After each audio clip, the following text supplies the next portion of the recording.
నమస్తే, నా పేరు తేజస్విని. బీసీఎన్ న్యూస్ కి స్వాగతం. ముందుగా ముఖ్యాంశాలు.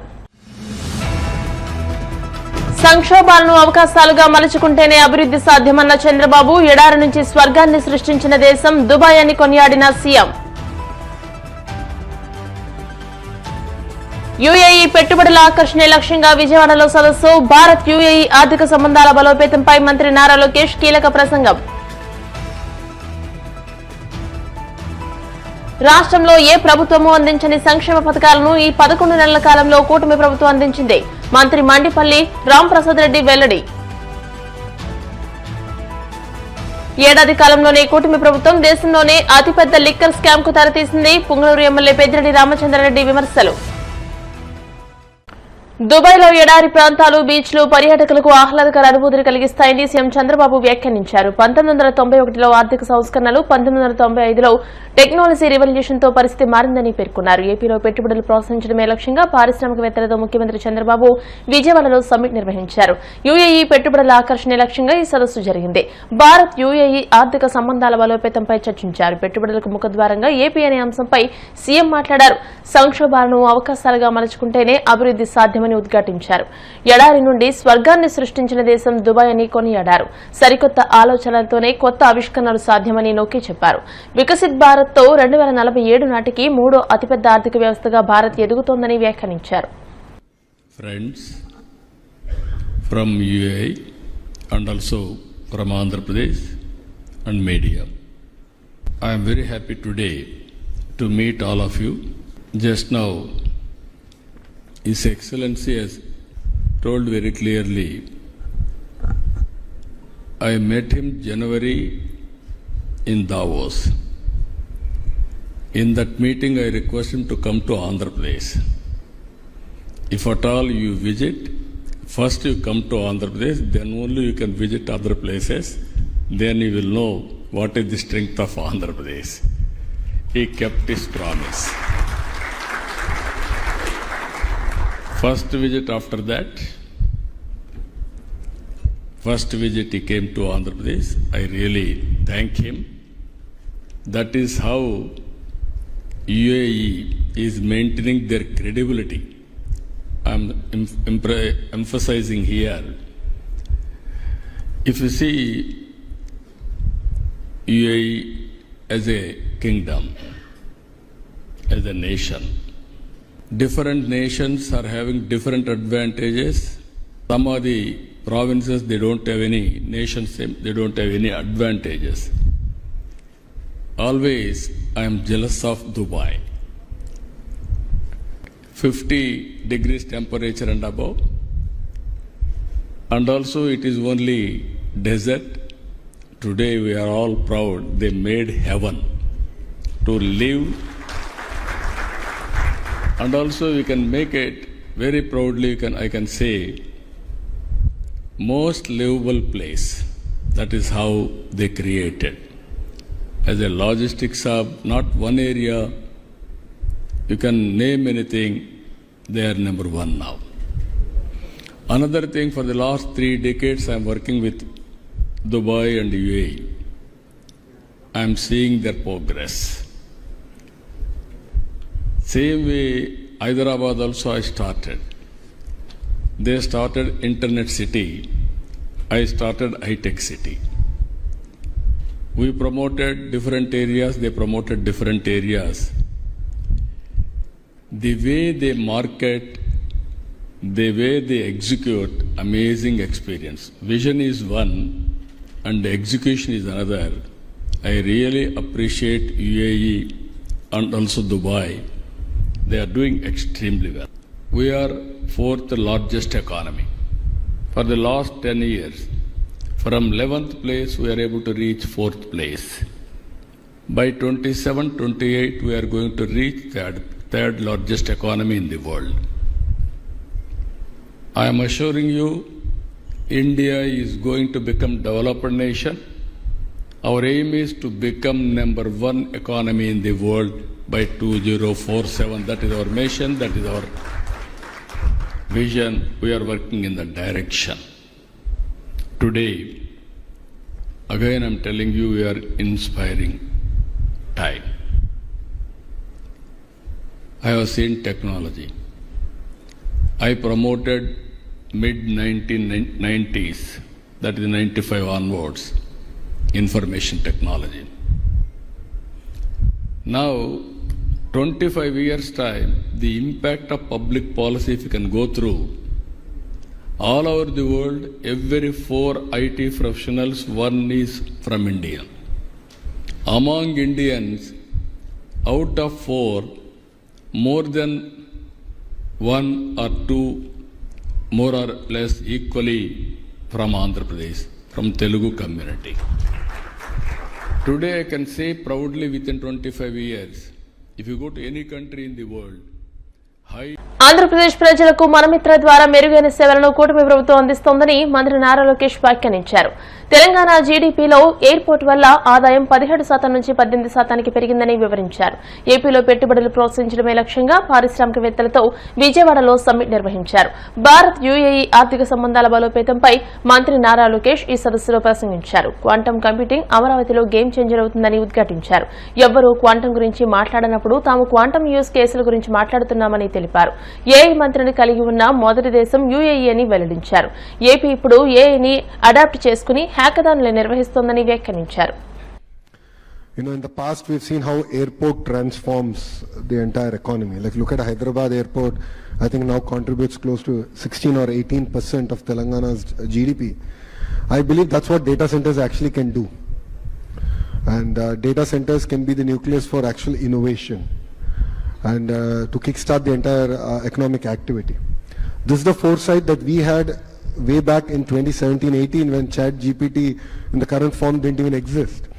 That's where we roped in all of them to come to Vizag to make it the data city for India. Last 5 years was a blip, but now we are sort of accelerating that journey. And we want to lead the entire data revolution in India, and we believe we have the right ingredients in Visakhapatnam. And definitely I'm leaning on G42 to support us in this journey. I think UAE and India have a lot in common. Definitely India is the future.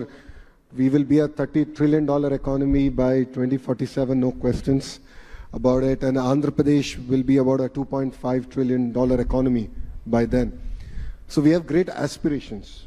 And then we have the fire in ourselves to actually deliver this. And to be fair, a flight from UAE to Visakhapatnam or Vijayawada is not more than 3 hours. So we are a lot closer to them than Europe is or US is. So I think there's a lot more synergies that we can actually build on. I think there's a lot for Andhra to learn in terms of the investments now you're doing in the UAE. Second, as a HRD minister for me, it's exciting times because curriculum revamp is required. Gone are those days of traditional programming. I think now we are coming about with the AI age and quantum, which is the next revolution. So the first quantum 150-bit qubit computer is going to be coming here to Amravati. And that's where I think there's a lot of areas that we can actually collaborate in terms of curriculum, in terms of investments. We did discuss opportunities about data embassies, where India's data can be housed in an embassy in UAE and vice versa, hopefully in Visakhapatnam. And I think this kind of collaboration at a G2G level, I think is going to be critical for both our countries to sort of now work together and really strengthen our relationships. If I'm correct, if my memory serves me right, UAE is one of the very first countries to have an AI minister. Two, they have also in all their boards, there is now an AI board member that enables decision making. I met the Honorable Minister of UAE and before I came for this meeting, even in their cabinet meeting, now they're having an AI minister, not the human but the AI doing this. So it aids in decision making. So in Andhra Pradesh, we are at the beginning of adopting AI. What we've done is we've gotten all the use cases from various departments. So we have close to about 100 use cases now available. And we are now doing a hackathon to go about solving the challenges that they are facing at the field. But honestly, it's just the beginning. I think there's a lot for Andhra to learn from UAE, the kind of implementation that they've done. So I was jokingly telling Manu that if I implement AI and traffic violation, then I'll be out of a job. I think it's something that we need to learn, bring it slowly in, and we need to create the entire impetus in the right direction, because the harsh reality sometimes does hurt. But I think we have to prepare the public of Andhra Pradesh in the right direction to actually adopt AI. Saying that, I think to be fair, there's a lot of fear around AI, whether we will lose jobs. And my only say has been that every industrial revolution has ended up creating more jobs. రాష్ట్రంలో ఏ ప్రభుత్వము అందించని సంక్షేమ పథకాలను ఈ 11 నెలల కాలంలో కూటమి ప్రభుత్వం అందించిందని మంత్రి మండిపల్లి రాంప్రసాద్ రెడ్డి పేర్కొన్నారు. మహిళలకు ఉచిత బస్సు పథకాన్ని ఆగస్టు 15 నుండి అమలు చేసేలా విధి విధానాలు రూపొందిస్తున్నామని తెలియజేశారు.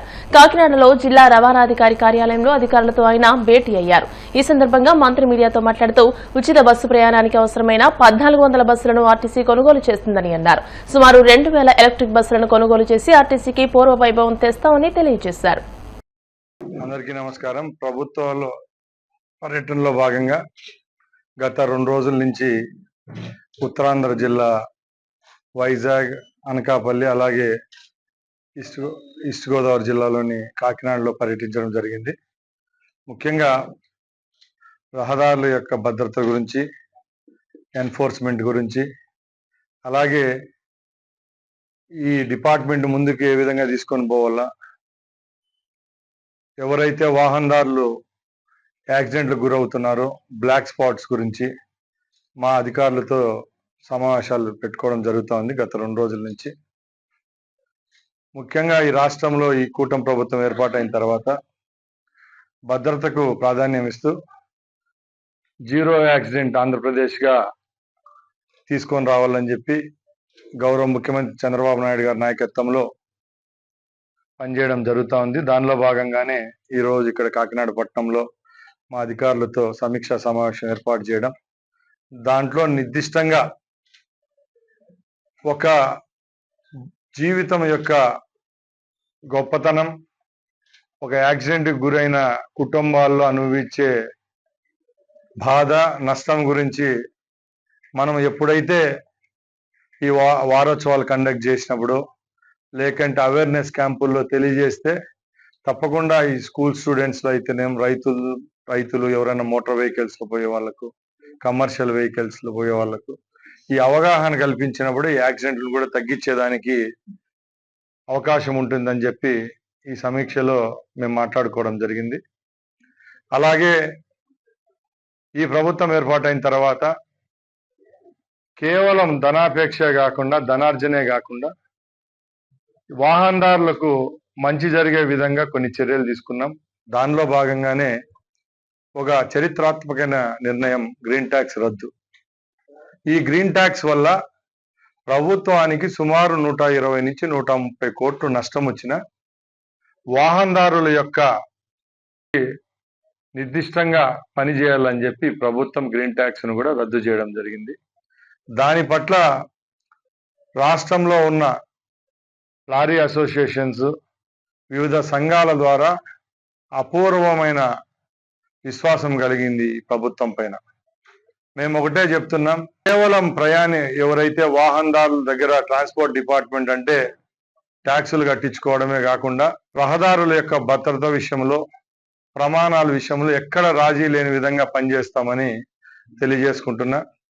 అలాగే స్కూల్స్ ఇప్పుడే స్టార్ట్ అయ్యాయి. గత 1-2 months నుంచి 100% ఫిట్నెస్ సర్టిఫికెట్లు ఉన్న బస్సులను మాత్రమే తిప్పే విధంగా 100% సర్టిఫికేషన్ కూడా అన్ని స్కూల్ బస్సులను చేయడం ఈ ప్రభుత్వంలో ఈసారి మంచి చర్యగా భావిస్తున్నాం. ఈ ఏడాది కాలంలోనే చంద్రబాబు నేతృత్వంలోని కూటమి ప్రభుత్వం దేశంలోనే అతిపెద్ద లిక్కర్ స్కామ్ కు తెరతీసిందని పొంగనూరు ఎమ్మెల్యే పెద్దిరెడ్డి రామచంద్రరెడ్డి మండిపడ్డారు.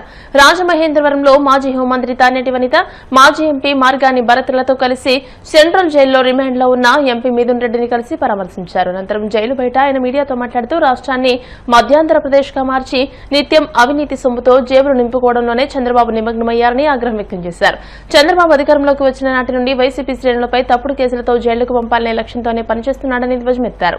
ఈ రోజు ఇక్కడ పరిస్థితి చూస్తే ఒక తాలిబన్లనో లేకపోతే ఏదో విదేశీ టూరిస్టులు ఎవరైతే ఉంటారో వారిని ట్రీట్ చేసే విధంగా ఇక్కడ పరిస్థితులు ఉన్నాయి. మరి ఒక ప్రజాప్రతినిధికి ఇవ్వాల్సిన గౌరవాన్ని ప్రజాప్రతినిధులుగా ఉన్న చంద్రబాబు నాయుడు కానీ వారి మంత్రివర్గ సభ్యులు కానీ ఎందుకు విస్మరిస్తూ ఉన్నారు నాకు అర్థం కావడం లేదు. మరి ఇది ఇలాగే కొనసాగిన ఇబ్బంది లేదు. వైఎస్ఆర్ కాంగ్రెస్ పార్టీ శ్రేణులు తప్పకుండా ఈ పరిస్థితిని అధిగమించి ఈ ప్రభుత్వానికి బుద్ధి చెప్పే రోజులు దగ్గరలో ఉంటాయి. మరి నేను ఒకటే చెప్తా ఉన్నాను, ఒక ప్రజాప్రతినిధులకు న్యాయపరంగా ఇవ్వాల్సిన సౌకర్యాలన్నీ కూడా ఇవ్వాలన్నా పని లేదా? వారిని టెర్రరిస్టుల మాదిరి చూసి ఆ విధంగా మీరు వారిని ట్రీట్ చేస్తారా? ఇది మంచి పద్ధతి అని నేను అడుగుతూ ఉన్నాను. ఏదేమైనా కూడా ఈ ప్రభుత్వం తీసుకునే చర్యలన్నీ కూడా మేము ఖండిస్తూ ఉన్నాం. మీరు చేసే ఈ తప్పుడు విధానాలు రాబోయే రోజుల్లో ఇది ఒక అలవాటుగా మిగతా ప్రభుత్వాలకు కూడా మారకూడదని చెప్పి నేను తెలియజేస్తా ఉన్నా.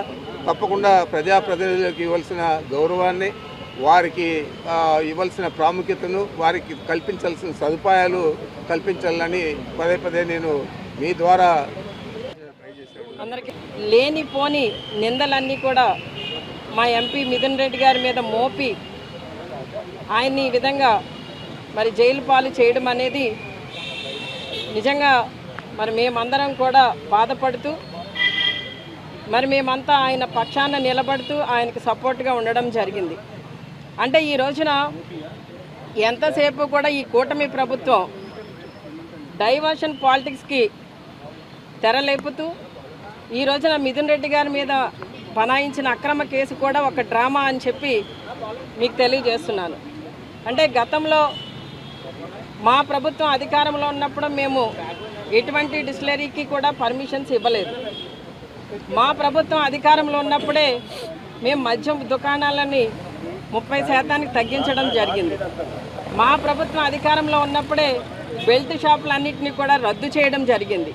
అంటే మేము మద్యాన్ని నియంత్రించడం జరిగింది.